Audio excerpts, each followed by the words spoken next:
comes a time. There I am hiding behind my yellow banner. I forgot to switch on my picture. I assume you guys heard the whole intro, right? With the without the picture of me there. Man,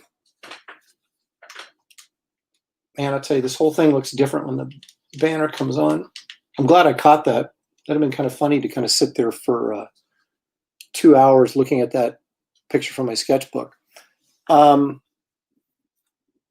Did you guys just hear my whole intro? Someone type in and tell me if they heard the intro. Anyway, this is my Raw Imagine 20 Years sketchbook hardcover, which if you don't have one, now's your chance to get one.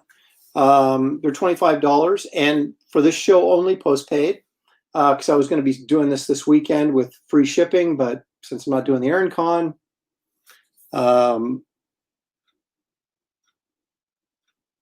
oh, they heard nothing? Oh, okay, great. So let me I just talked for 5 minutes for nothing because I forgot to turn my screen on. So let me start over. Let's do this. Okay, let's start over. Hello, everybody. Thanks for joining. I appreciate it.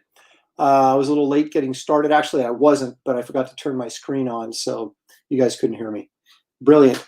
Well, I haven't done one in a couple weeks, so I'm a little anyway. Okay, welcome to Aaron Live. This is September 4th, 2020, and what I was saying off the air when I thought it was on the air was that originally this weekend I was going to be doing Aaron Con 5 in replace of Rose City Comic Con, which got canceled, of course, in this year in September. And I had, after finishing Justice League Annual number 2 for DC Comics, I really didn't have anything going on, so I was doing some commissions that I had lined up, and some of you probably saw them on Facebook and Twitter, and on Instagram I posted, for example, the Wicked Witch of the West, or the Cruella de Vil, or the Wonder Woman piece that were all full color pieces. And so I was planning on for the next couple of weeks working on those commissions and then kind of seeing where things played out. But I got a call to do a Wonder Woman story, a short 16-pager for a digital book, a digital Wonder Woman book. And so I assumed that at some point it's going to get put in a trade paperback. And it had a reasonable deadline. The problem is I'm leaving town in a couple of weeks to take my daughter to college in Arizona. So, and that's not an invitation to rob my house. There'll be people here. But I won't be here, which means I can't work on the book. So I had to get the whole thing done in 2 weeks, roughly, as opposed to 3 weeks, which suddenly means I don't have time to do Aaron Con. But I did take a couple commissions for my sketchbooks, or in my sketchbooks. So I thought I'll do those tonight and talk about a few other things like this. And we'll just see what happens. But anyway, so I'm going to plug this again. Raw Imagination, 20 years of sketches, 64 pages, full color, hardcover. If you don't have one of these, now's the time to get one. Just let me know, like live, if you want one. I'm going to do a couple of these, and if I get any orders tonight while I'm doing these, I will do those live as well. And it's free shipping on these this weekend. I was going to do that for Aaron Con, so I'm going to carry it through, just even though I'm just doing Aaron Live tonight. And there won't be an Aaron Con until last week of September, the first week of November, which I guess will then take the place of NYCC, which has been canceled as well. So, and I might even get Terry Dodson for that one. So we'll see if he comes through. But anyway, these are available, $25 signed and numbered, or $45 with a sketch in them. Free shipping tonight only. So if you want one, let me know. All right, so one of the big things I've been messing around with, at least mentally, is since there's so much chaos at DC right now, we're not really sure how much work is going to be available, what projects they're doing, what projects they're not doing in the short term. So, of course, I'm looking at crowdfunding again, and what project should I crowdfund and all those kind of things. But I realized that we're getting into that sort of what I think is a no man's land for crowdfunding, or really, I mean, you don't want to be selling stuff in the fall and winter because people are saving for Christmas, and unless specifically, you know, people that buy stuff from me are generally not buying stuff for gifts, they're buying them for themselves, right? And so you get closer to Christmas, you start putting that money aside because you got to buy Christmas gifts for friends, family, whatever. And so it's a harder sell to do crowdfunding and, you know, these cons and stuff. So my plan at this point is to kind of survive until the new year and then have something in place and ready to roll as a crowdfunding venture come 2021. The only thing that would change that is if, you know, something big came by through DC, which is possible, but right now it's anybody's guess. I just don't know. And a lot of people in the same boat I am, a lot of creators, we just don't know what the availability is of projects and really what's going on there. So we'll see how that plays out over the next month or so. I'm still working on getting the Garbage Man trade paperback collected and put out through regular channels and not through crowdfunding. And we'll see how that shapes up. Hopefully I'll have an answer on that this month as well. So here we are. Let's take a look, see who's joined us. Okay, Fly Fox Pro is here because Fly Fox Pro is always here. And Roscoe Davis, thanks for joining. Fly Fox Pro says he has a sketchbook, but he wants more because there's sketches for a steal. So I want another one. Not sure why I used the wrong spelling. It's the internet, man. Social media spelling that's secondary. Rodney's is confirming that he didn't hear my intro, but you guys have now seen and hear me doing the intro. So we had like 5 minutes of just blank screen at the beginning of this video. I guess maybe I'll edit it out or something after it's posted.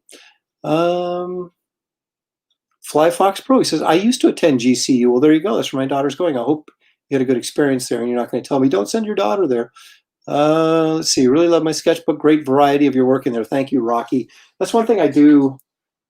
You can count on from me is you're going to get a variety of subject matters because I have very eclectic tastes. I'm not, you know, someone who just draws women or just draws superheroes or just draws horror. I mean, fantasy, cartooning, anime. I'm not anime, but animation, things like that. I mean, all have an interest to me at some level in different projects. So I try to include that stuff in there. So it's a better representation of not just my comic work, because I figure you guys, when you buy comic books, you get to see my comic book work. So what else am I doing besides comics? And that's kind of what I tried to do with this book to make it a little more substantial, at least in my eyes. I mean, it is a hardcover, so I didn't want to just throw in a bunch of garbage. I wanted to throw in, you know, stuff that I thought was really good that I've done over the past 20 years, and then stuff that I've done recently that I'm real pleased with. So anyway, let's see. Fly Fox Pro says there was a lot to like about it. I ended up transferring and graduating elsewhere. Still live in the Valley though. Okay, so he's a Phoenix dude. Yeah, they're going to kind of be sequestered on campus. They're going to put them in a bubble, as we like to say, I guess, now in this age of COVID. So everybody's getting on campus, but they're not letting anybody else off. They're not letting them off, and so it's, you know, it's fenced in. They have good security allegedly, and so and it's a big campus with a lot of amenities. So there's no reason for them to leave campus except to go sightseeing. And I know there's a lot in Arizona to check out, but they'll have to wait till spring term to do that apparently. But it seems like probably the prudent thing to do with everything that's going on. So we still wanted our kid to have some sort of, since her senior year was blown up, you know, at least have some semblance of a college experience. And so that's the plan. All right. So I guess enough of this talking. And well, I never stop talking, but at least you won't have to look at my face while I'm talking, because we're going to draw pictures. Now, here's an interesting thing. As we all know, this is my Bat book, a gift from DC Comics, that I keep track of all my sketchbook requests in here. And I've had several requests, probably just in the last 2 years or less, for ISIS, not the terrorist organization, but the 70s Egyptian superhero character that was part of that Shazam ISIS hour that was on TV in the 70s. It wasn't a cartoon, but it was a live action sort of kids show. But every time someone has requested one and they'll send me money PayPal saying this is for ISIS, it gets put on hold while they check it because they see the ISIS come up and they think, oh my gosh, this guy's talking about, this guy's a terrorist or whatever. So if you ever would like to request that from me, just don't put it in the memo what you want. You can email me or whatever, because it just causes problems and they hold up the funds and they have to investigate and it's just ridiculous. But I mean, I guess it's not ridiculous, but it's unfortunately that a terror organization would hijack one of our childhood characters that we all know and love so well. Oh, well. An educational internment camp. That's exactly what it is, and I'm paying for it too. All right. Here we are, Friday Night Live. Not quite as good as Saturday Night Live, but all right. So what I'm going to do here is I'm going to move this camera rather rough around. Look at this. Oh, it's an earthquake.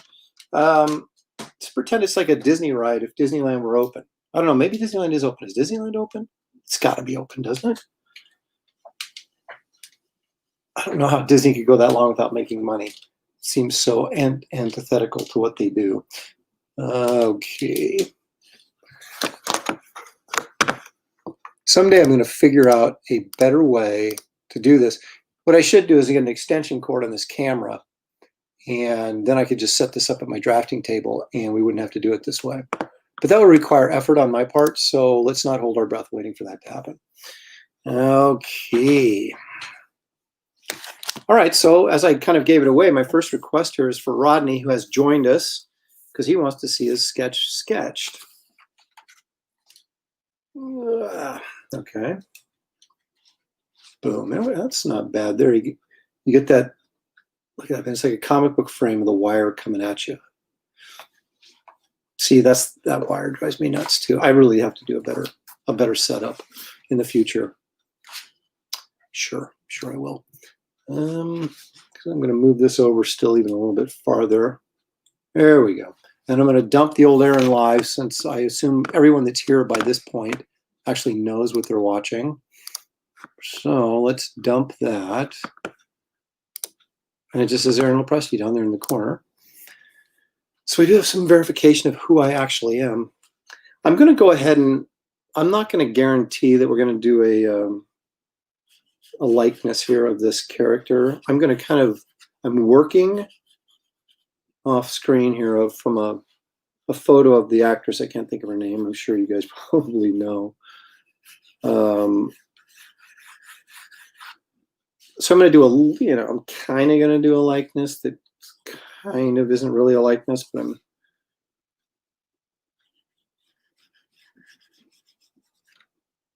it's a lot of pressure to kind of pull a likeness off on camera while drawing in a sketchbook.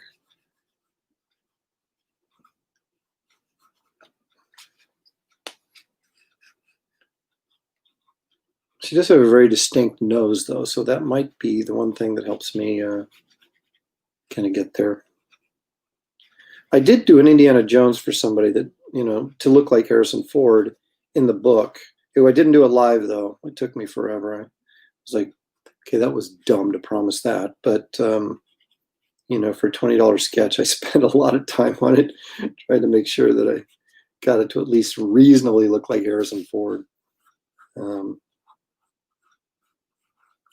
Speaking of which, I am working on those of you who've seen my Jaws poster that I did. Well, I'm working on a Pirates of the Caribbean one. I've been kind of got the layout going on that, so I have no idea how long it's going to be before I actually get it done, but at least I'm working on it.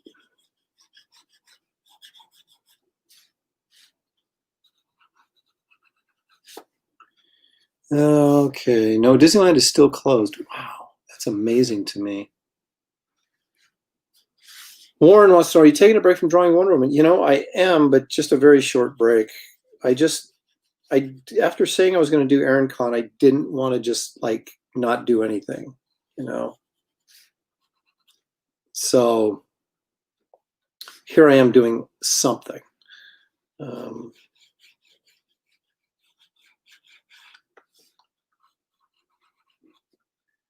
And, something's better than nothing, right? I mean, maybe it is. I guess it depends what that something is. Thankfully, I'm not getting graded too much on entertainment value. I hope I'm not. Also thinking of starting a Patreon just for instructional videos. I don't know. Every time I look into this stuff, I just look at whoever else is doing it, and I'm like, is anybody actually making any money doing this? I mean, it's like you have to almost go in full time into this stuff because there's so much promotion involved, and you do a Patreon, then you've got to have content, every week or whatever, and it seems like you end up putting more work into promotion than you actually do doing work. I'd much rather do the work, but I realize you can't sell the work if you don't promote it. It's just it's an amazing thing, isn't it? Has anybody checked out that Boom? I'm sure everybody has that Boom. Joanna Cameron, that's right, that is her name. Hyper Potato wants to know what happened to Aaron Con. I explained it twice already. This will be the third time. Thanks for coming late. No, I picked up a Wonder Woman gig with a very tight deadline to make a long story short. So I just couldn't take 3 days and do one Aaron Con. So I'm just doing an Aaron Live tonight. And then we'll do Aaron Con in last week of September, first week of November, in place of NYCC, which also got canceled, of course. Now, see, I forgot what I was talking about.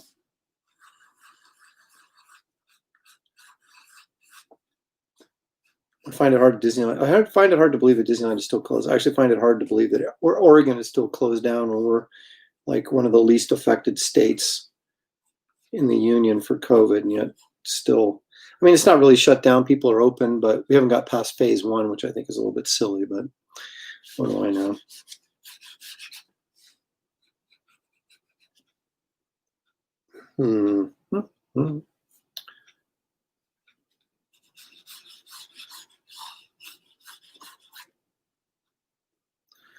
So yeah, I had big plans of doing a bunch of a bunch of commissions this weekend, and doing a bunch of stuff, and it just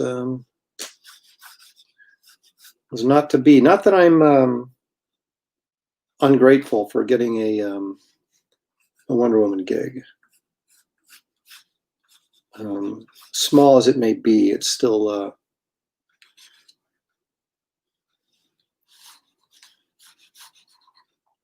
something that I enjoy doing. So, working is always important.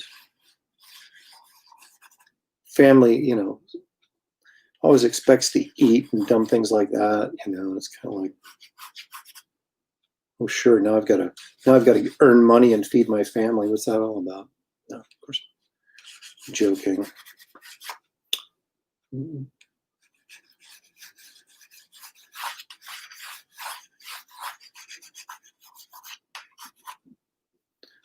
Okay.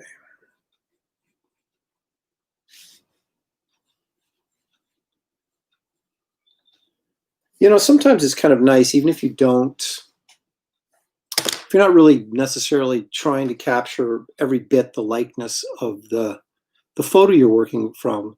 Sometimes it's really nice to just have something to look at, sort of pulling it all out of your head, and so you can get the features and stuff right pretty easily because you have reference to look at. And if you're not really under necessarily a lot of pressure to make it look like the model, it's actually quite helpful.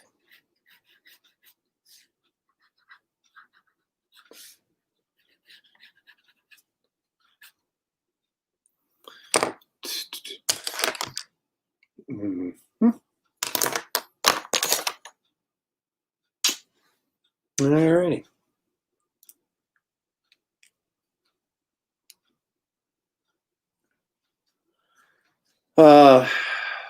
Yeah. And respond here to Hyper Potato. He's honestly relieved I got a Wonder Woman gig. Yeah, like I said, it's only 16 pages, so it's not a huge thing. There's something else I'm waiting on, but I don't know if it's going to come through because of the changes that went down at DC. So there's a lot of unknowns going on.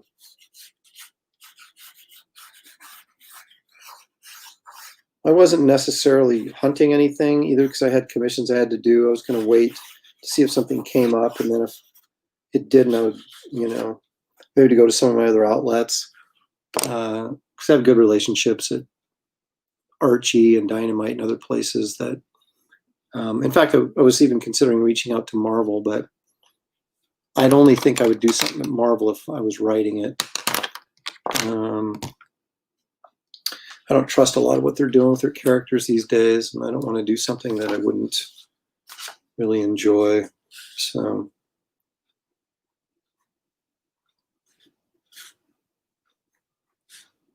oh, I know what I was going to say. Did you guys see have you seen that Kickstarter with Boom and Keanu Reeves and Ron Garney, and I guess Matt Kint is co-writing, and we all actually know that he's writing it because I'm sure Keanu Reeves is not sitting around at a typewriter banging out a comic book script. Might have bigger things to worry about. But wow, that was really incredible. Like they hit $500,000 in 24 hours or something, which isn't a surprise. I mean, of course, Ron's a fan favorite, but come on, you attach a celebrity like Keanu Reeves to the comic, and you're going to get a lot of eyeballs. So it'll be interesting to see where that finally lands in terms of final dollar amount that they raise.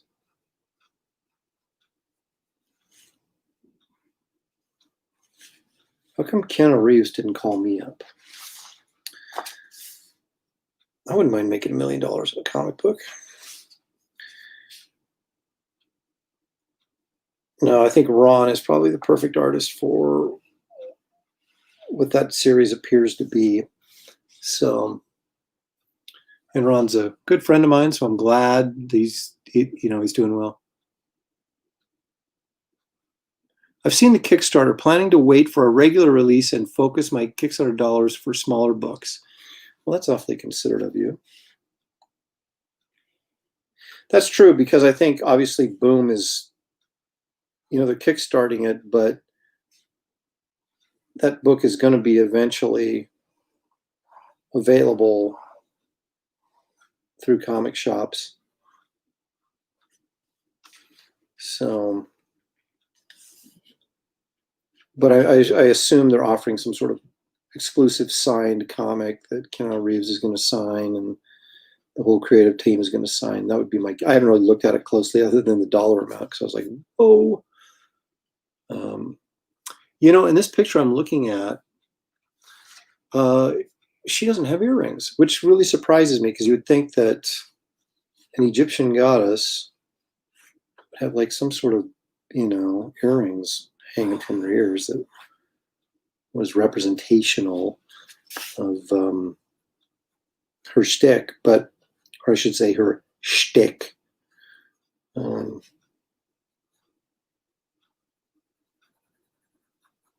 But hey, maybe they blew the budget on the, the tiara, so they really don't have any money left for earrings. John Smith has dropped in. Hey, John, thank you. Thank you for coming by to see me. I appreciate it. Rodney, you're talking about the Berserker one. Yes, the Berserker thing that they're doing on Kickstarter. Okay, so everybody remembers this television show, right? So, and of course, Shazam. Does anybody remember there was a it was on like after these, or it was kind of the same. It was called like Second Genesis or Genesis 2 or something like that, and it had like this two guys and a girl, and it was some sort of futuristic thing, and the lead guy had blonde hair and a beard, and they had sort of these weird futuristic sci-fi adventures But it was very much a show like ISIS or Shazam was. Anybody? I heard they had 50 Keanu Reeves signed prints at $1,000, which each sold out. Wow. How much do you think they had to pay him to do that? 500 a piece, probably at least.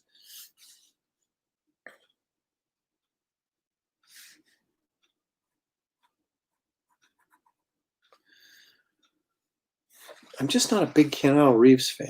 I'm just not at all. In fact, I wouldn't even say I'm a small fan. I don't really necessarily have anything against the guy. I just, I saw John Wick and whatever, and I thought it was kind of funny, but funny in the sense that it's so totally over the top. But yeah, I wouldn't pay $1,000 for his autograph. In fact, can't think of anybody I'd pay $1,000 for their autograph. Genesis 2, yeah, Ray Cthulhu is on that. Arc 2, maybe it was Arc 2. Was it Genesis 2 or Arc 2? That sounds right. One of those must be right. Someone can look that up. Because I'm no, I think it was Genesis 2, and it was like the Ark or something was the name of their ship or something, wasn't it? I'm really grasping at straws here because I can't remember, but I do remember watching that show. So I know it's a real thing, kind of like the banana splits. Whew, excuse me. That was not a COVID sneeze. Not that you could get it anyway, but I guess we're doing the ultimate social distancing tonight, aren't we?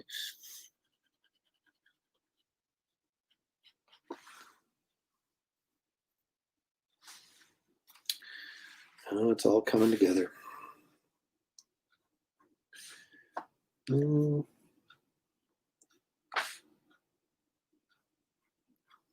So Fly Fox Pro, when does it start to cool down in the Phoenix area? October? November?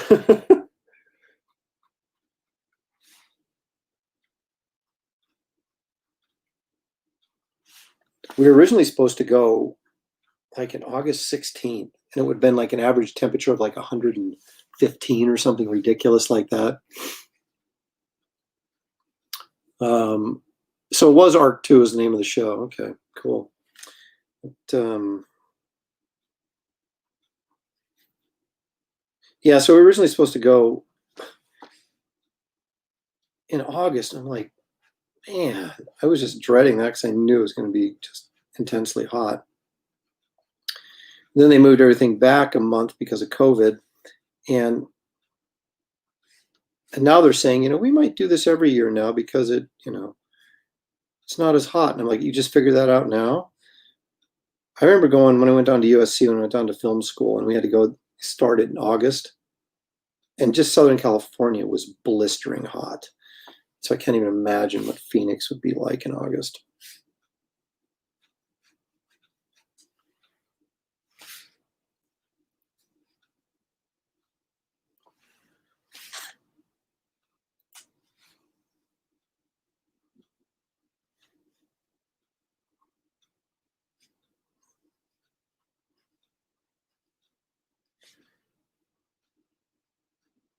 I know I'm a little late also on my next Kit Carter episode.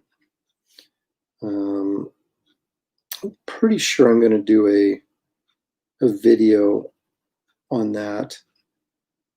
I don't know if I'm going to do a live or a taped and edited version. Probably taped and edited so I can do voiceover and it'll be a little bit more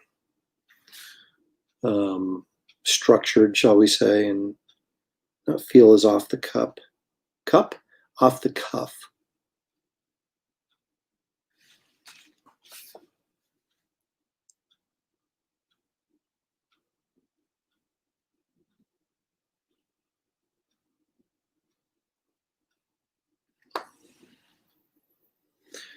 Well, I think that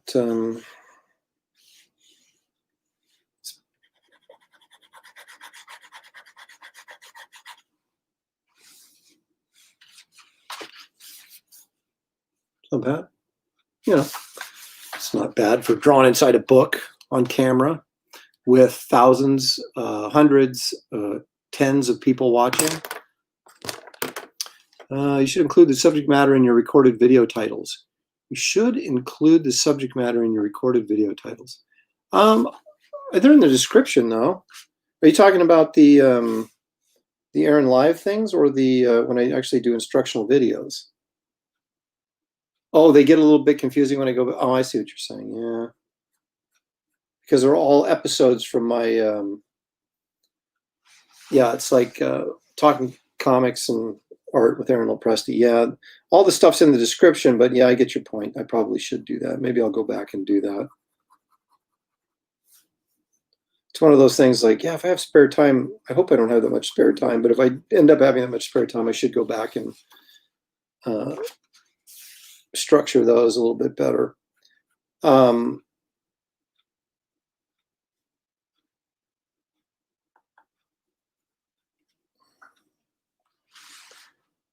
thought I had something really important to say and it just left me. Because my mom would say, well, it must not have been important then.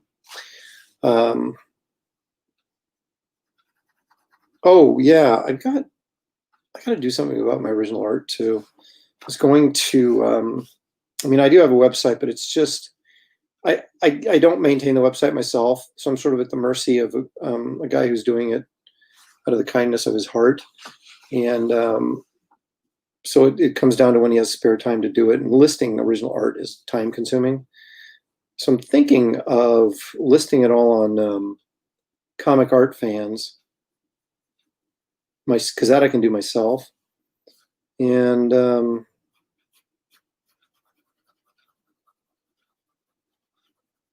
although that doesn't exactly draw eyes to my website, but I do want to get that stuff up because I got all these really nice Justice League pages. I've sold a few, but yeah, and I got a bunch of Conan Wonder Woman pages and various other things. And it's like, I can't seem to be able to get them up on my webpage in a timely fashion, so I might just put them up on Comic Art Fans. Again, in all my free time, which I thought I had, but went away very quickly, which is good. Not complaining about having work, that's for sure.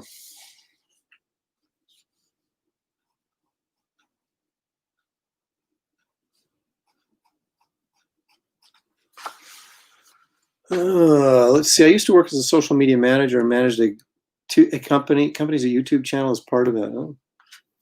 You're experienced. Well, if I ever get to a point where I would actually give up control of anything, I'm just so type A, it's ridiculous.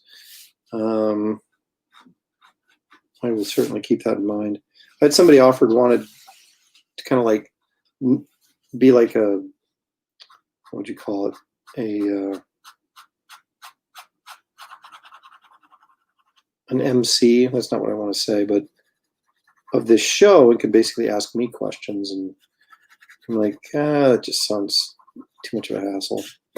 So I didn't do it, even though it wouldn't hurt, but I suppose. But the more people you get involved in anything, the more of a hassle it becomes. And if I ever get to a point where I feel like I can take on more responsibility and hassle than I've already got in my life, then I will certainly consider it. I sound like a real joy, don't I? Where's the humorous Aaron? Where's the lighthearted Aaron?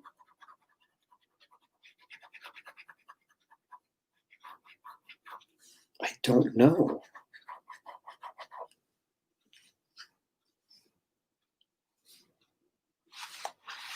I can tell you it's gone out the window with having to color in black hair. You know what I'm saying?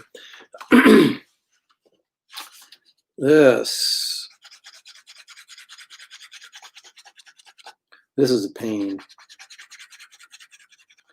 All right, here we go. Here's a couple questions for you. Well, thank you, Rodney. First of all, is anybody watching Cobra Kai now that it's on Netflix? I remember seeing it when it first came out on YouTube, and I saw some scenes And I thought, these look really funny. And so I really wanted to watch it, but I was not going to pay to watch it on YouTube. So now that it's on Netflix and I already have Netflix, well, I've been watching it. So I watched season 1, which I thought was really, really great. And I started watching season 2. I'm into like the 3rd episode. And I still think it's good. I've had people tell me that season 2 was better than season 1, and I haven't found that to be true, simply because it seems like season 2 has a more serious tone to it, and less humor. And I thought the kind of the absurd humor in the first season was really sort of made it, and I feel like maybe they're taking it a little too seriously in the second season, which I don't know.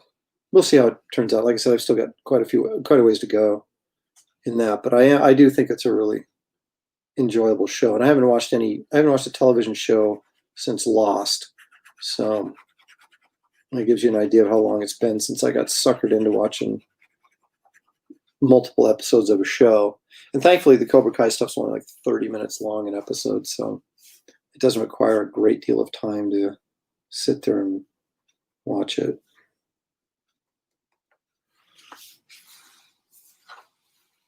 Jason of Star Command. If I was a jerk, I'd say something like maybe the lighthearted Aaron died along with the DC staff. Oh, the executive staff. Maybe those were all my connections were. I was a guy that, all my connections were at the top at DC, and now they're all gone. So, not that I'm not friends with, some editors that are still there, but Dan DiDio was pretty much the guy who really took care of me. And when he left, I was like worried, but I picked up that Justice League stuff pretty quickly. So I thought, I'm okay. And then that second wave hit of layoffs, and boy, that was pretty remarkable. So I still have some friends there, but I have less friends there now. And I keep telling myself, how long am I going to wait before I actually do my own projects? Pretty soon it's going to be too late. Be this old geezer who can't draw anymore. And I had all these great projects. I never did any of them.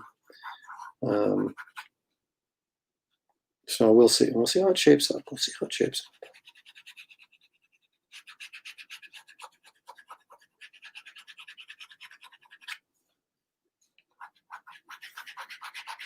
The video where Aaron spends 6 hours coloring in hair.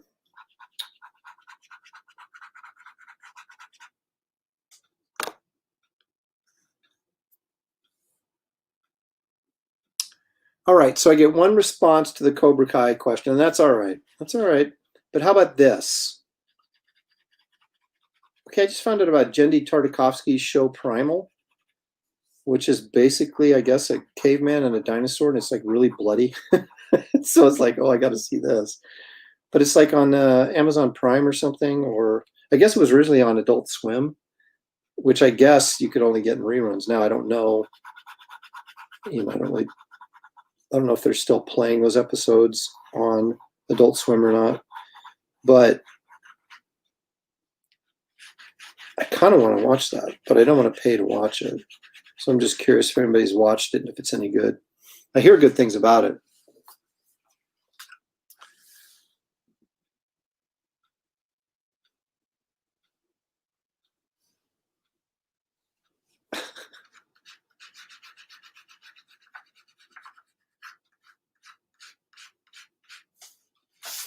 Okay, so maybe I should. Thanks, Rodney. I'm glad you like it. So maybe I should open up to you guys and say, what do you got? You got any questions for me?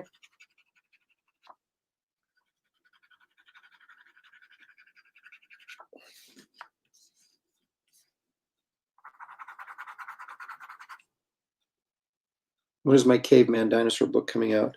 I don't know if you're joking or not, but I actually have one. And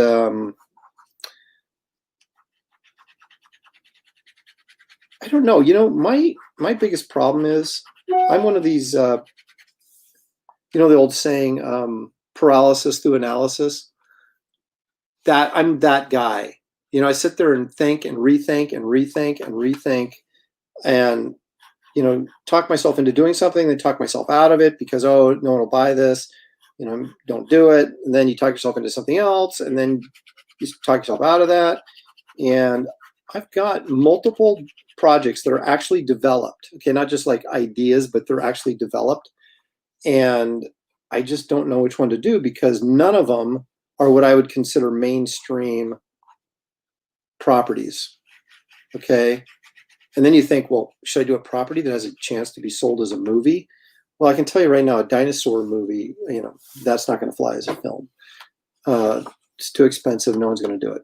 And, then I got the horror Western thing, and it's like, well, maybe that could be a TV show, but would anybody buy it as a comic, And then you go, well, what about Kit Carter? Well, Kit Carter, some people might buy that, but then does it have any potential for anything beyond just, a one-shot comic?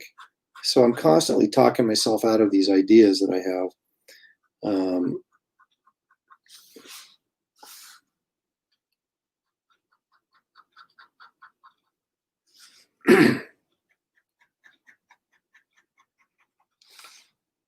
I might have to like roll dice or something and see what comes up and just pick it that way.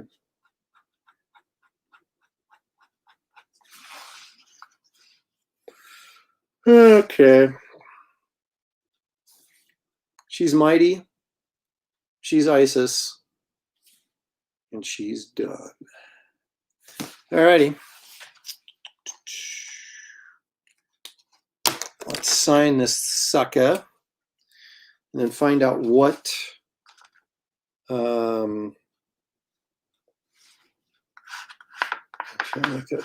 Come back like this. Let's finish it. I just can't leave well enough alone. There we go. It's amazing to say, but I've only got a couple more months where I'd be able to write 2020, and it's going to be 2021. It's just freaking me out, man. I remember thinking, my gosh, I'll be 36 years old when the year 2000 comes along. That'll never happen. And here we are 20 years past that. It's remarkable. Okay, that's for Rodney. That's Isis. That's number 188. Go. 188. Boom. There's the number to verify. It's authentic. All right, cool. Gets a little flexibility back into that page there. All right, now Rodney wanted 2 books, so we're doing 2 for Rodney tonight. The other one was a surprise request. He wants The Olympian. And those of you may remember him from my run on Wonder Woman with Gail Simone.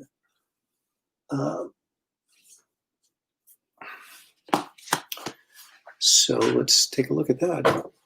Thankfully, I have a pile full of reference for him. Hey, right there he is with this lion helmet that I designed. Thank you. Thank you very much.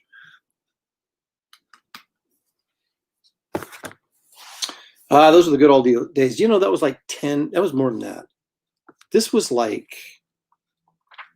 these books came out in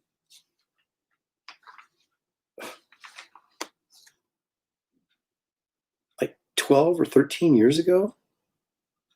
Just crazy. Yeah, the trade for this came out in 2009, which was then that would be 11 years ago. And I know I probably did it at least a year, 2008, before it came out. So 12 years ago? Man. So that means I did like Planet Hulk like 15, 16 years ago, which were just remarkable to me. It's remarkable.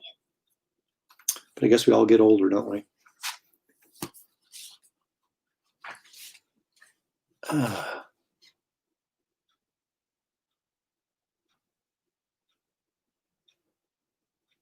Okay, fly. This is an interesting question. I get this a lot, and I got to get a drink of water while you're reading that.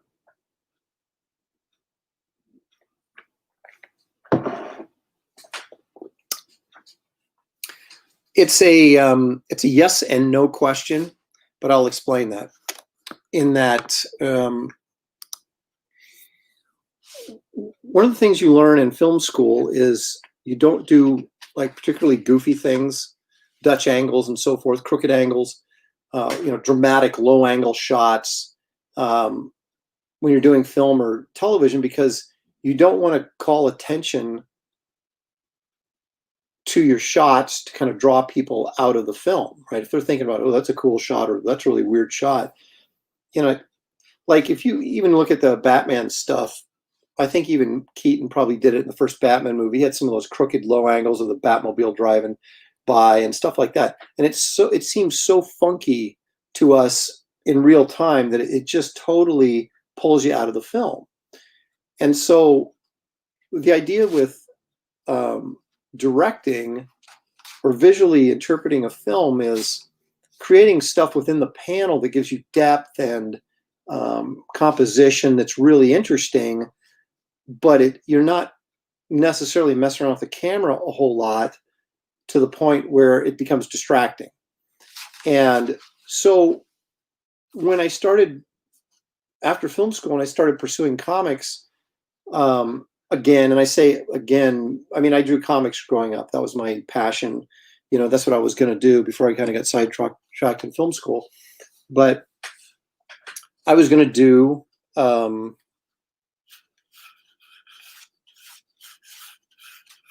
at first I wanted to get into animation, and then it became comic books. Since I was about 10 or 11 years old when I discovered comics and thought they were the greatest thing in the world. And in a way they are.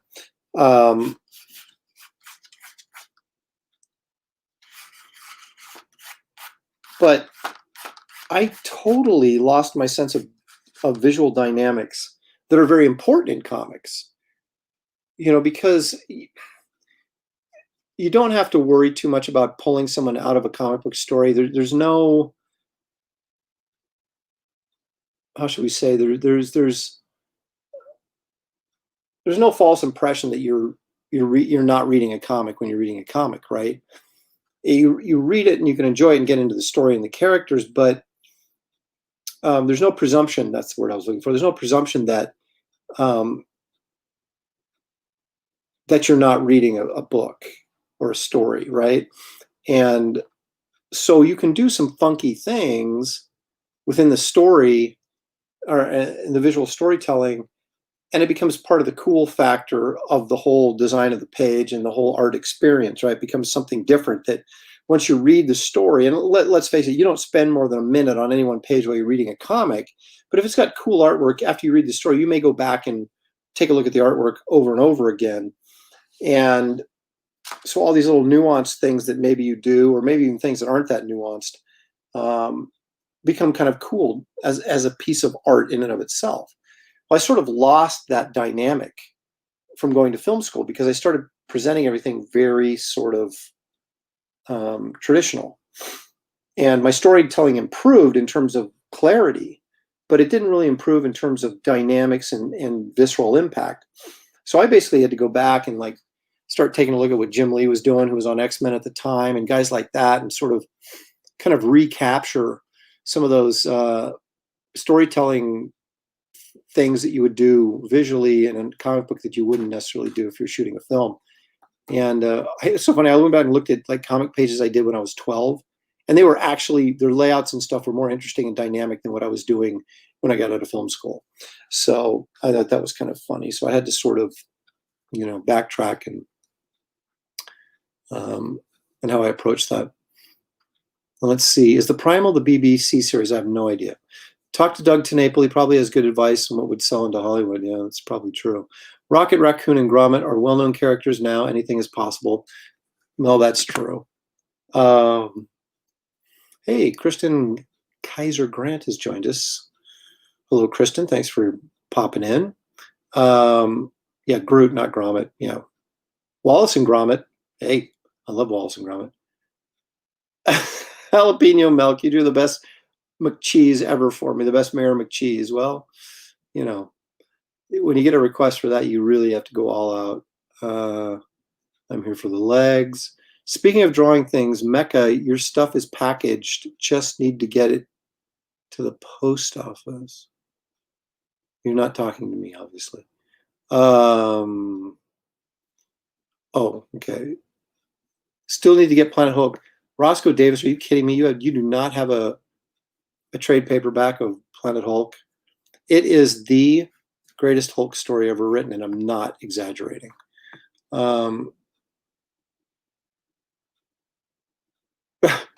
Rodney says the Zephyr winds are mighty today. It's absolutely, the Zephyr winds are mighty today. It's absolutely beautiful. I will treasure it. Well, thank you. I'm glad you like it.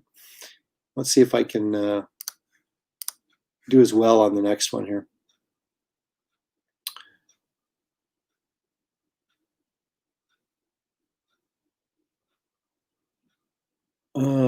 Nighthawk Warriors joined us. Hi, Aaron. How are you? I am great. Thanks for joining us, Nighthawk. How long did it take you to go from trying to work in comics to working on Sludge?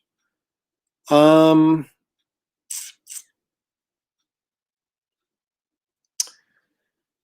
me address that. But first, let me say, Hyper Potato asks, you drew Mayor McCheese and on top of Cereal Box Monsters. That is true, I did. But that was a request. The Mayor McCheese was a request. The other ones I did just out of my my love for the characters on those cereal boxes, or maybe the love for the cereal when I was a kid. Okay, so the question was, here it is. How long did it take you to go from trying to work in comics to working on Sludge? Okay, here's what happened. When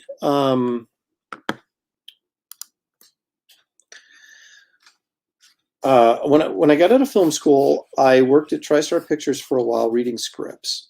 And then there was a writer's strike. And so I was doing temp work, basically. And you don't make any money reading scripts anyway. There's a lot of pressure on you because they really don't want you to approve anything. Because if you approve something as a script reader, then the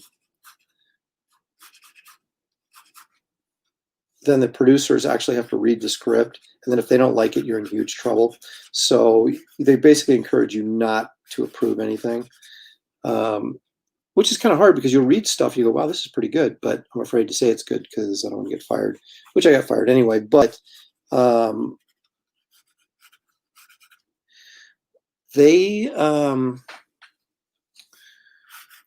basically you have to spend 2 hours reading a script. And then, I know this wasn't your question, but you spend 2 hours reading a script, and then you have to write basically a page-and-a-half book report on it, right? So it's, and then at the time, this was 88, 89. I get paid $50 for doing one of those, right? So that's 2 hours reading the script, and then another couple hours writing the coverage for the script. So you're basically spending 4 hours to make $50 I mean, in LA, right? Which is super expensive anyway. It just was ridiculous. But so anyway, so I eventually left LA, went back home, and thinking I would probably break into comics, but I figured, well, I'm gonna, I'll live with my folks for a little while and break into comics, then I'll move out. Well, I ended up doing some really unfortunate jobs while I was living at home, and finally picked up with a commercial art studio in Portland, which they really don't have those anymore, but it was cool because I got a lot of art training while on the job while I was working. Didn't get paid a ton, but enough, as a single guy with minimal expenditures to live off of. And once I got that job, I moved out because I was like, I cannot live with my parents anymore. It was pretty horrific. I know I love my parents and they were great, but come on, was I 24 living at home? You're like, no. So anyway, so I worked at this commercial art studio for a couple years, from I think 90 to 90, for 2 years, 2.5 years, I worked at that commercial arts studio. And the whole time I was doing, commercial stuff like storyboards and advertisements and, packaging labels and things like that. I was trying to break into comics. So I'd do samples, I'd send them in, right? I mean, there was no internet, right? So I would have to plan trips back to New York, and stay there for a week and then just, make the rounds at Marvel and DC.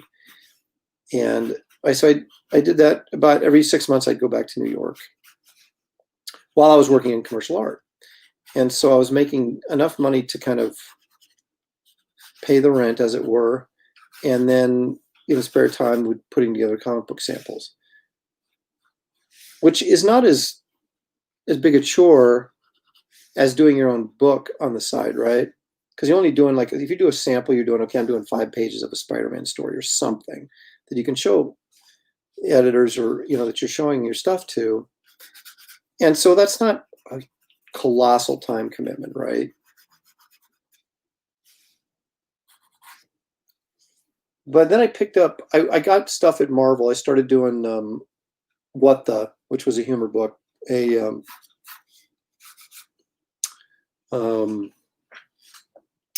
what should we call it? A superhero parody book that Marvel was doing of their own characters, right? And so I started doing stuff in there. I mean, I was like submitting, for everything. That just is what happened to catch somebody's eye at the time, and so I started writing, penciling, and inking these stories, for humor stories for and I had done I'd finally got some Spider-Man backups, because I was during the period of time, the boom years, where they were putting out so much comic work. They would hire anybody that was a warm body that could finish something on a reasonable amount of time. And so my stuff wasn't very good, but I got some Spider-Man stuff, backup stuff. And it was all like, Aunt May stories and stuff like that. That was just horrific, but it was something. And so, and then I did a Dark Hawk annual, and it wasn't too bad. I was still sucked, but I was getting better. And then after I did that for Nell Yomtov, who was the editor, he was going to give me a Hawkeye miniseries, right? Now, at that time, I was getting, let me think. I was getting $85 a page is what they were paying me to do pencil, right?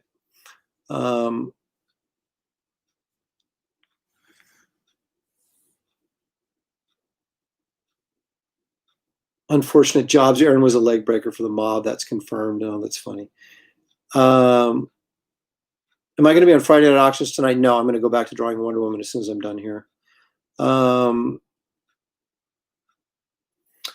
So to finish this story, which is actually a long story, but hey, we got time to fill. So I'm making, $85 a page, but I was perfectly happy to do that. And oh, you know what? There is a sidebar to this story. I was offered She-Hulk when Byrne left. Okay, it would have been my first regular gig, right? Well, Renee Witterstatter gave me the job, but then John Romita stepped in and said, "No, this guy's not ready for a monthly book." So then she had to come back and tell me, "Okay, now you don't have it anymore." And so I was understandably pissed. Although I have to admit that, John Romita was right. I wasn't ready for a monthly book, and it probably would have been some pretty horrendous work that would now be part of my legacy. But I was kind of ticked, and about that time, that's when they were going to give me the Nighthawk miniseries, right? And pardon me, the Hawkeye miniseries. And that's about the time that Ultraverse was forming. And I was at a convention, I was at Dragon's Con in Atlanta, and Dave Olbrich and Tom Mason came up to me and started talking to me about doing some stuff for Ultraverse. And they offered me $135 a page. Okay, so I was making $85 at Marvel, and these guys stepped in and said, dude, $135 a page. And I was like, yeah. So I took that and just bailed on Marvel. And which probably in the long term was not a great idea, but the one thing that happened when I was working on Sludge was that I had total artistic control of what I was working on. And when I was working at Marvel, I was scared to death every pencil line I laid down, that it had to be perfect, and that if it wasn't, I was going to lose my job and never get hired again. And so I put all this pressure on myself, and as a result, my work really was not good. And when I worked at Ultraverse, I felt zero pressure and kind of felt like, hey, these guys are treating me like I'm somebody, and I really was nobody. And so there was like no pressure on me at all. And I just did, at that time, I made this colossal jump in quality of my work. I think mainly just because the pressure was off my shoulders. And so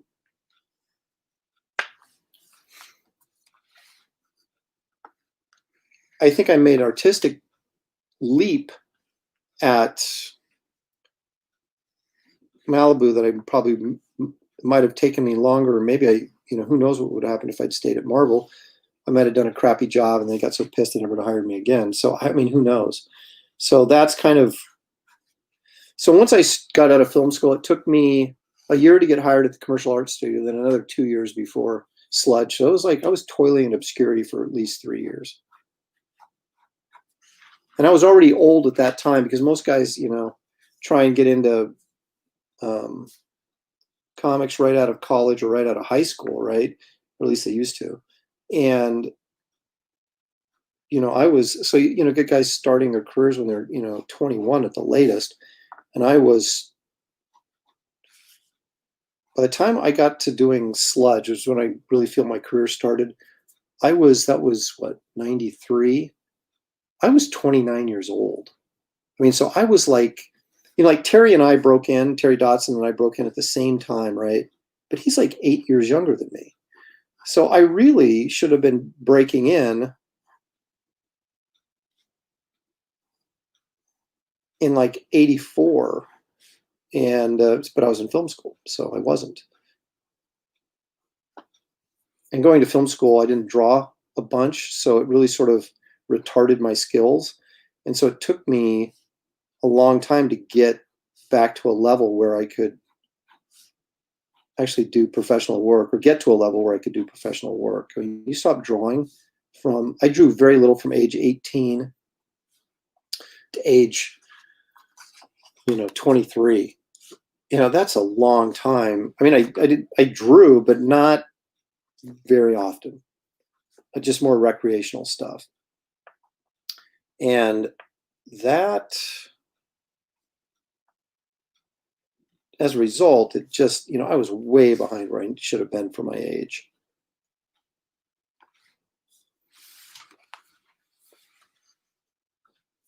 But at least that's my excuse, and I'm sticking with it.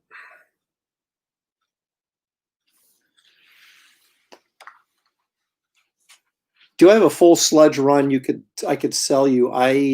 Maybe. I have most of them, but I'd have to double check.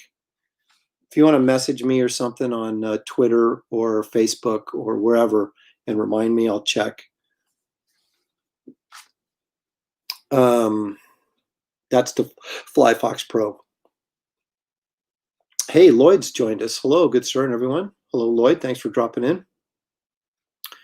You only have one issue. Oh, you have issue 1. Yeah. Okay. I think I got most, but I may not have all.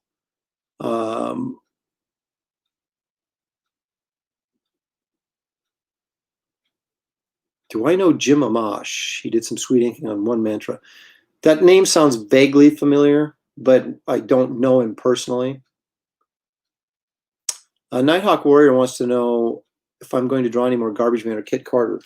Well, I guess I would say yes to both. I have to get the deal done for the Garbage Man trade paperback. Once that gets done, I then have new Garbage Man stuff that has to go in there.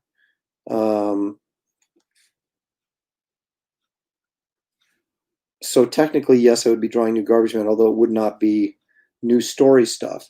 And that's not to say I won't ever do new story stuff, but I'm going to have to be in a position where actually enough people want me to do it that I won't go broke doing it. And Kit Carter, yes. Kit Carter is an ongoing. One of the reasons that Kit Carter is now free on my website is on my blog page is because if it's free, you guys can't complain that it's not done on time, right? So basically, I could do it when I get a chance to do it. Now, I'd like to do it more frequently than I am. And I could have done some this last week, but I decided to go ahead and get some commissions out of the way because I had people, that have been on that list for a while. And I don't ever take money up front until I start your piece because I don't want to be that guy that took your money, then 6 years later you still don't have your piece. So you can be on my list for a long time, but I've never taken money until I actually do your piece. So anyway, so I had some people that have been waiting a while, and for some bigger pieces too, and so I had the time to do them. So I opted to do that instead of Kit Carter, with the full intent of doing Kit Carter this week, and then the Wonder Woman thing popped up, and so that's kind of got my attention right now. But I have to finish. My goal with Kit Carter is to finish the Zing the Zealous storyline, and then I'll look seriously into doing a Kit Carter book with all new material.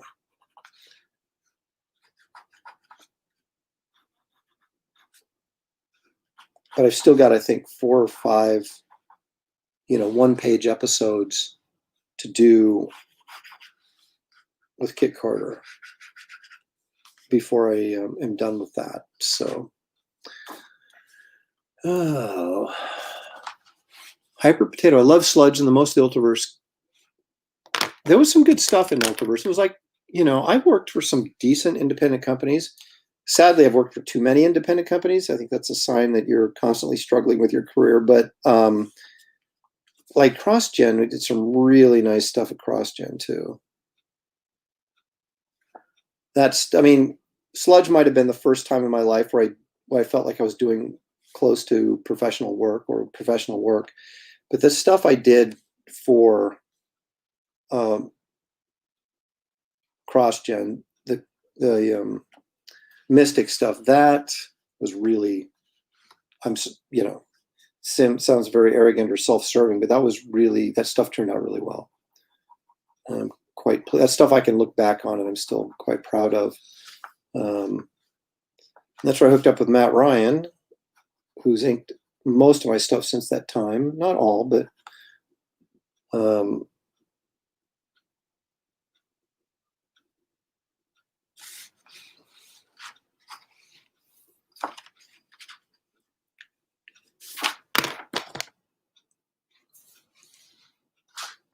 but it's interesting when you end up doing some of your best work ends up being in books that a lot of people never read. It's unfortunate. Fly Fox Pro says adios. He's going to watch Neverending Story with his wife, and it's pretty good. That's a pretty good movie, actually. I love some of that stuff in there. So, thanks for stopping by, man. Enjoy your evening, and do contact me about the Sludge stuff.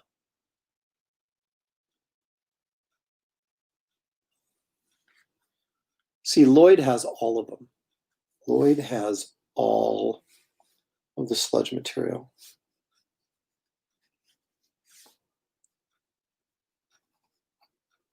I had some fun with that book, man. Plus, I got to write a good many of the issues, so that always made it even more enjoyable for me.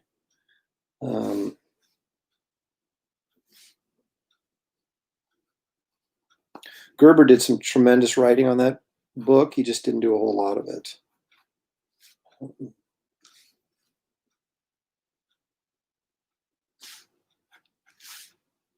The stuff he did write was just really, really good.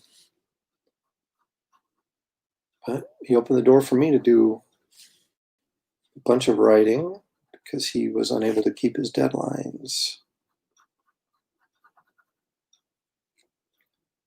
I also wrote and drew a couple of Xena projects over at Topps. The Xena Zero issue and the Bloodlines miniseries where she goes to Egypt and fights a mummy. It's good stuff. Of course, anything I write, I'm going to work a monster in there somehow.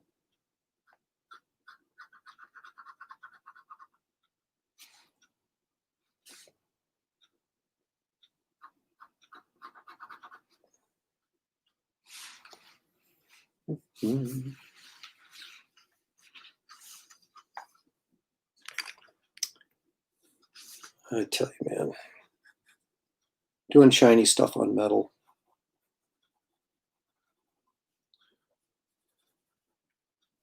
I don't know who the first guy was who started doing that. Was it Kirby? I don't think it was. Maybe it was. Yeah, it probably had to have been Kirby. Kirby was the first guy to do everything in comics, I think.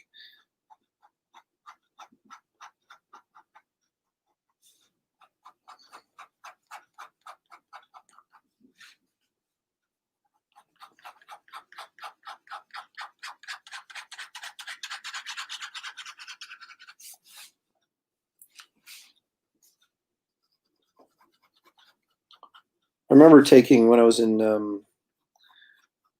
before I went to film school, I went to community college to kind of get all my general eds out of the way cheaply because I knew that USC was going to cost a fortune and I wanted to give them as little money as possible.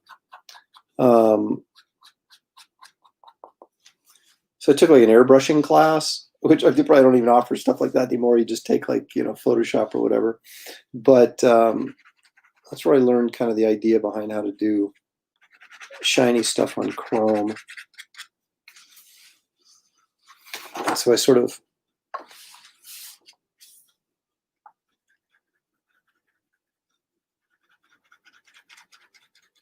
carry that sort of concept into my black and white work. Well, it's not really the same, but principle's the same.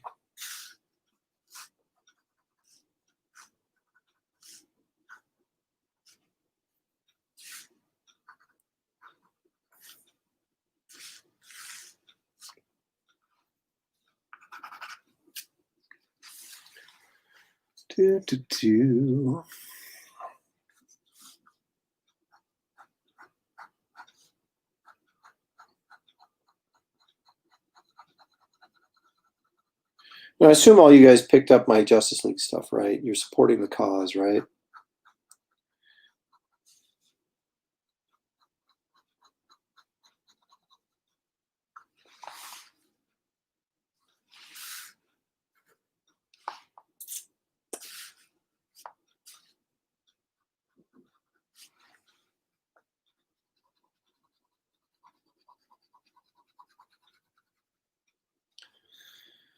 Yeah, there's nothing like putting a lot of lines in something.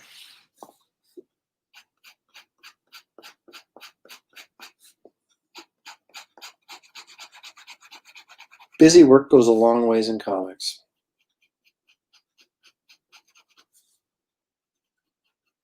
It's funny though, the older I get, the more focused I become on less on line work and more on just figure work and layout and design or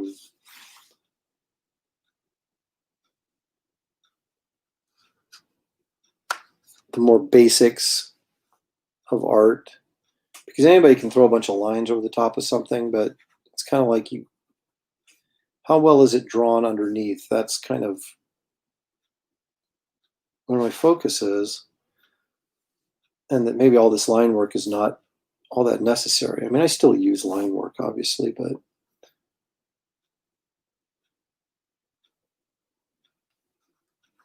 I'm not as married to it as I used to be. When I'm doing a sketch, maybe, but in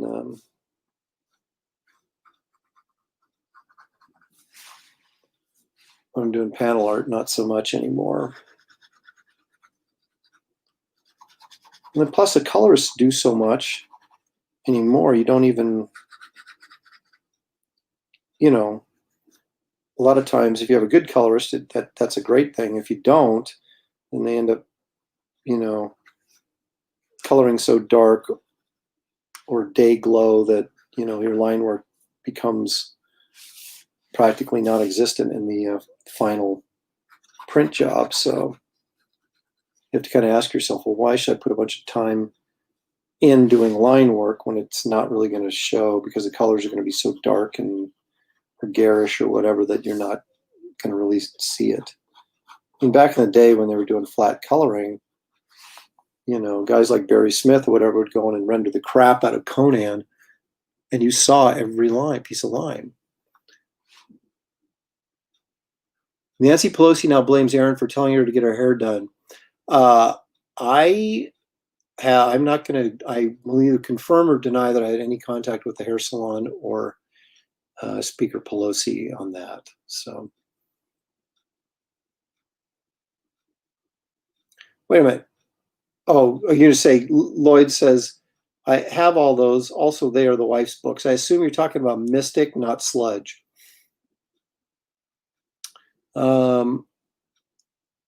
Just Jack wants to know what Justice League issues you were on. I was on 42 and 40. No, I was on 41 and 42.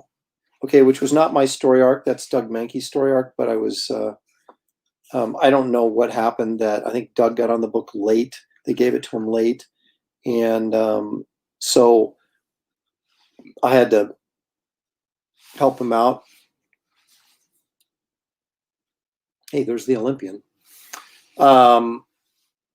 And so I did part of that story arc, which was 41 and 42. And then I did the whole story arc of 48, 49, and 50. And 50, of course, was a double-sized issue.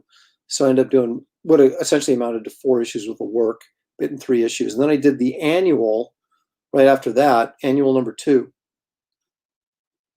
That was also like 36, 38 pages. And that was kind of a follow-up to the Doug Mankey storyline with the Eradicator, or not really a follow-up, but a epilogue, if you will. So that's what I did. So 41 and 42, then 48, 49, 50, and then Justice League Annual number 2, which hasn't come out yet. Although it's got to be, I got to assume it's coming out late this month, because I know it just went to the printer maybe last week. So it might be out before the end of this month or the first week of October.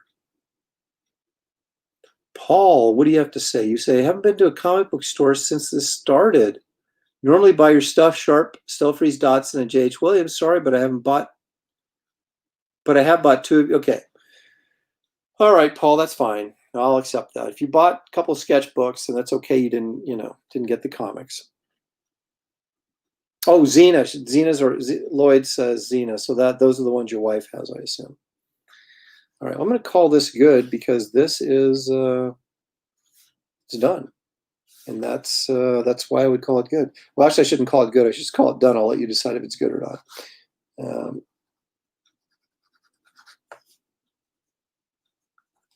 So we get the old Lepresti 2020 signature there. That's the Olympian. Seems kind of pissed, which he should be.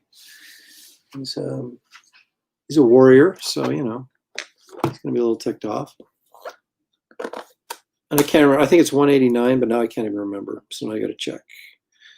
$1,289. Both these going to Rodney. I don't know if he's still with us, but here we got his books. All right. So I got 11 to go to get to 200. And I don't have any particular reason why I want to get to 200 before the end of this year, but I do. That is my goal. Hopefully, I'll hit that goal for next ErinCon. I always get people that check out these videos after the fact. They're like, hey, I want one of those. So I've got a lot of requests for these after I do these videos and people watching them later on.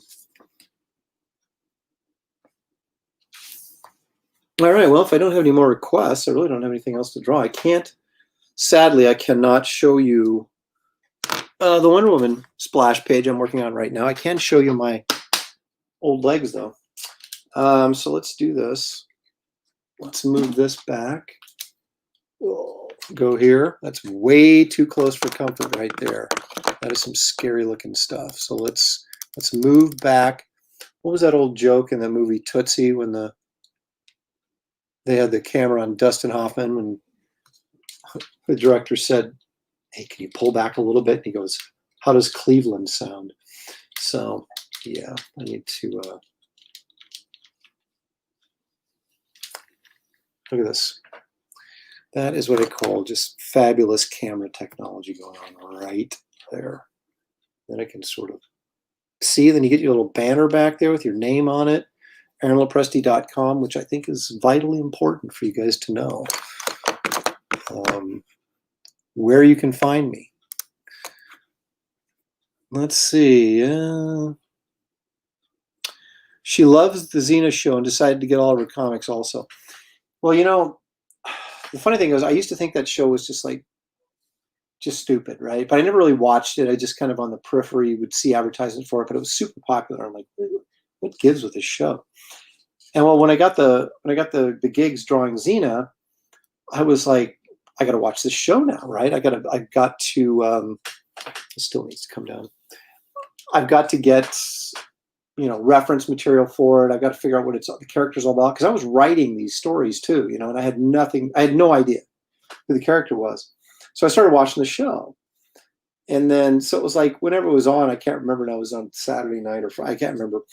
And so then my wife would sit down and start watching with us. So we were watching Xena like all the time, like several seasons of it. And I got kind of hooked on it, I have to admit.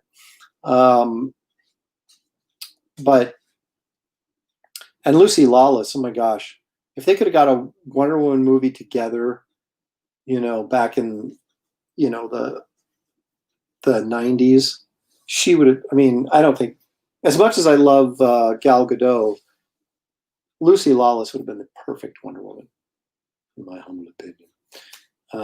So anyway, that's neither here nor there, I guess. John Smith says, I have 3. You have 3 what? Sketchbooks? Do you really? You probably do. John was back there in 89, 90. I started going to San Diego in 1987 because I was at film schools down in LA, and I kept thinking, it just dawned on me one year, I was like, San Diego is like, 2.5 hour drive from here. Why am I not going to the greatest con in the world, right? So I started going in 87, was my first year, and it was back in the old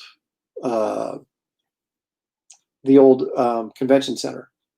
Or it wasn't even a convention center, it had some other name. And so that's when it was like just a comic book show. It had this big hallway down the middle, and there was a big room on one side that had nothing but dealers in it, comics, and it had Artist Alley in the back. But it was all comics and comics related stuff, fantasy, sci-fi stuff. And not like a lot of toys or anything. It was just all magazines and posters and comics and books and things like that. It was awesome. Original art. And then on the other side, they had all the publishers set up, right? So you could just, go back and forth between the two. And so in 87, I think I was there 3 years. Because I think 91 was the first year. Yeah, 91 was the first year in the big convention center. So I was there 87, 88, wow, 87, 88, 89, and 90 in the old building. And John was the last year I was in the old building, showed up, and I was like a complete nobody. I think maybe I was doing some whattas at the time, but I had like t-shirts. I was just like, being Joe entrepreneur. And John Smith supported me back then, and he still supports me today, and I appreciate it. But man, those were the good old days. There was no movie stuff. I mean, there was a little bit of film stuff, but it was like a special screening of 10 minutes of something. They didn't have like actors and stuff showing up. It was just all comic books, but it was like the greatest selection of comics and comic type merchandise ever assembled anywhere. And yeah, so the first year I went down there just as a fan, and then I think in 88, I might have gone down. I want to say 87. I think 88 I actually was in Artist Alley because I had done some stuff for Blackthorn Publishing. And they were a really crappy Southern California low-grade company that was doing black and white stuff back in, it was a tail end of the black and white boom, I think, somewhere in that neighborhood. And so I did some stuff, so I was able to justify getting a table, I think. And I specifically remember that con because I was dating a girl, not my wife, but a different girl. I mean, before I met my wife, I'm not, and I made $500 at the show, right? And there was a Spider-Man number 6 sitting there in like a 9.0 BF near mint. And this girl was mortified when I slapped $450 down in this guy's hand to get this comic book. And she was like, "You're not going to take me to dinner? You're not going to buy me anything?" I'm like, "Yeah, no." And so I remember that. And then 89, I went down and showed I don't think I set up in 89. I think I went and showed my portfolio. That might have been in 88, maybe 89 I set up. But I think in 88 I showed yes, 80, whatever. I showed my portfolio to Terry Cavanaugh at the Marvel booth and got a suggestion that maybe at some point I might be able to get some work. So that took months and months of following up on that. But yeah, so those were good times, man. I enjoyed that back then. And then it's just got so big. It's just wow. But I haven't missed a Comic-Con since 87. And I don't think we can count this year as being a miss because it wasn't being held. So my perfect record of attendance continues next year. So I don't look at it like I missed San Diego this year because there was no San Diego to miss. So my streak since 1987 is intact. And I have all the what are they, program books since 1987. So it's kind of cool. I can always look back and sort of reminisce because I used to do pieces in they have an art gallery in there, that it was, even back then, it was like guys that were trying to get noticed or break in would always do a piece, right? So I did pieces in there for several years before I quit doing that. But yeah, that's my San Diego story. That's my John Smith San Diego story. And John, I think this is important to put this up for everyone to see. John Smith says, "Thank you. And your work is the reason I keep coming back." Well, that and your sparkling personality. And I think that really says it all, doesn't it? Aaron is a player, confirmed. I certainly have my priorities straight. That's for sure. Johnny Fitz has jumped in. Hey, Johnny, glad you could make it. Yeah, there's that volunteer. I did a volunteer shirt. Now, Craig Hamilton was supposed to do the Spider-Man shirt, and the drawing he did, it was a spectacular drawing, right? But it was like Spider-Man clinging to a wall, but he was kind of thrusting his pelvis forward to the point of being gratuitous, shall we say? And so they rejected the drawing. Said, "We can't put this on a shirt." Now, of course, no one would be offended. But everybody back there was like, we can't do this. So they call me last minute and they're like, Aaron, do you have something that we can put on a t-shirt? And I'm like, So I had like the Spider-Man versus Carnage print that I had done. And it was crappy. And I mean, it was like, what, 88, 89, 90, whatever it was. I was still kind of figuring out the whole thing out. So it's like, but they took that art and turned it into the Volunteers got a t-shirt, right? And this art was on the t-shirt. And I'm kind of like, man, I wish I had been like 10 years better before I got immortalized on a t-shirt for San Diego. But there it is. If anybody's still got one laying around, and probably not. It's all moth-eaten. I used to have one. I kept it. But then I think I kept looking, as the years went by and I got better and I kept looking back at that shirt, I was like, yeah, I don't think I need to be keeping this. And so I think it's gone the way of the dinosaurs. But was it 92 or 93? Come on, John, don't say that, because that makes it look even worse, because that's when I was doing Sludge. So you still have it? Don't show it to anybody. Anyway. All right, Nighthawk Warriors dropping out. And I guess I will too, because I got nothing else to show you. I do want to, let me do this real quick. If you don't have one of these, there's just no excuse in the world why you shouldn't get one. You should have one of these. Order it from me. There's a scroll on the bottom there. It shows you exactly what you need to know. Oh, it just cracked. It cracked because I haven't opened it yet. Smells like fresh printing. Come on. Who doesn't want one of these? Frankenstein is in it. Come on. Look at that. Yeah, there's a wide variety of material in this book. And if you don't have a copy, you really, really should. So anyway, that's that. I don't have any new prints coming out, although I've got some ideas for some stuff. But my main focus going forward here in the not too distant future, obviously finishing the Wonder Woman project, is to get my Kit Carter stuff done and posted for you guys for your reading enjoyment, and sort of start planning out a little more long term what I'm going to do, crowdfunding if that opportunity arises through lack of opportunity at other places. So we shall see how it all turns out. But as soon as I get a chance to draw something that you guys can see, I will be back. So again, thank you everybody for joining me this evening. And I greatly appreciate you guys taking the time on a Friday night to stop in and check out what I'm doing. So I guess that's it for now. But AaronCon 5 is coming up at the end of this month or in November, definitely. And then I will drop in with some Aaron Lives here and there along the way as I get some interesting things to draw that I can show you and you actually might want to see. So anyway, have a great weekend. It is Labor Day weekend. I'm not doing anything because I never do anything, but I will be drawing and thinking of you. So anyway, thanks guys. I appreciate it. And we will see you next time. Look at my thumb.